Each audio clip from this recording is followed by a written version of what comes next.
বেগুনি করার জন্য এই বেগুনটা নিয়েছি, এটাকে আমি পিস করে কেটে নেব।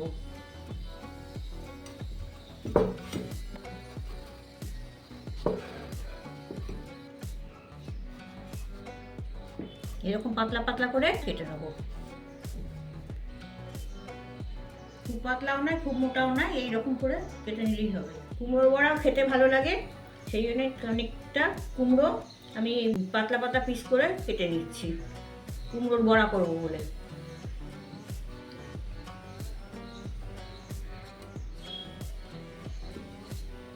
এইভাবে পাতলা করে কেটে বেগুনগুলো আমি একটু নুন আর হলুদ মাখিয়ে দিচ্ছি।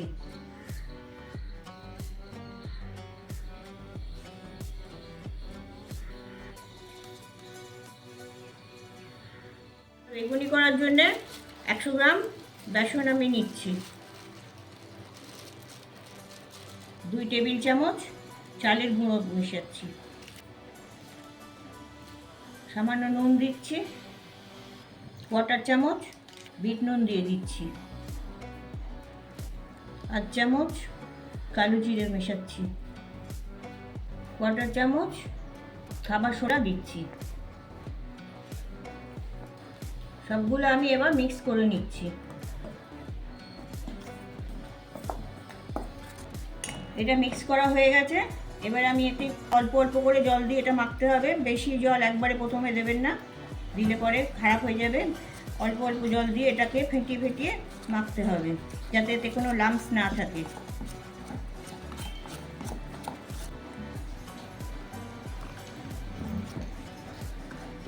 এইভাবে অল্প অল্প জল দিয়ে এগুলোকে ফেটিয়ে নিতে হবে।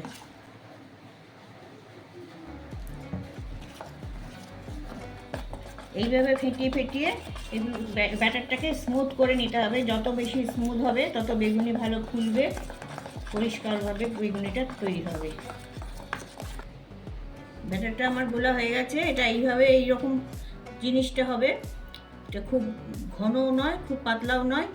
ব্যাটারটা চামচে করে তুলে যখন ফেলবেন তখন দেখবেন যে পড়ে যাওয়ার পরেও যাতে চামচের গায়েতে লেগে থাকে, সেই রকমভাবে ব্যাটারটা তৈরি হবে। বেগুনে নুন মাখানোর জন্যে বেগুন দিয়ে একটা জল বেরিয়েছে, জলটা অনেকটা বেরিয়ে গেছে, নিচে বেরিয়ে এসছে। আর বাকি জলটা যেটুকুন আছে সেটুকুন আমি একটা টিস্যু পেপার দিয়ে একটু মুছে নিচ্ছি। এগুলো মুছে নিলে বেসনটা ভালো ধরবে।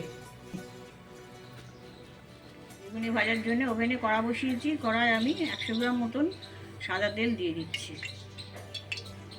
তেলটা গরম হয়ে গেছে, এখান থেকে আমি 2 চামচ সাদা তেল তুলে ব্যাটারে মিশিয়ে দিলাম।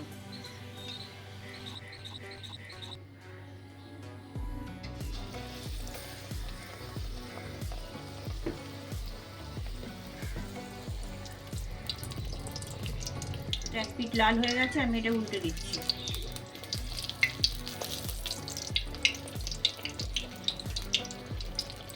ওভেনের আঁচটা আমি মিডিয়াম করে দিচ্ছি।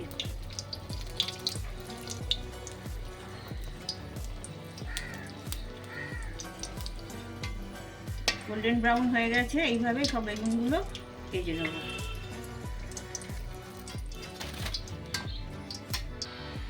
এবার একটা কুমড়ো ভাজছি।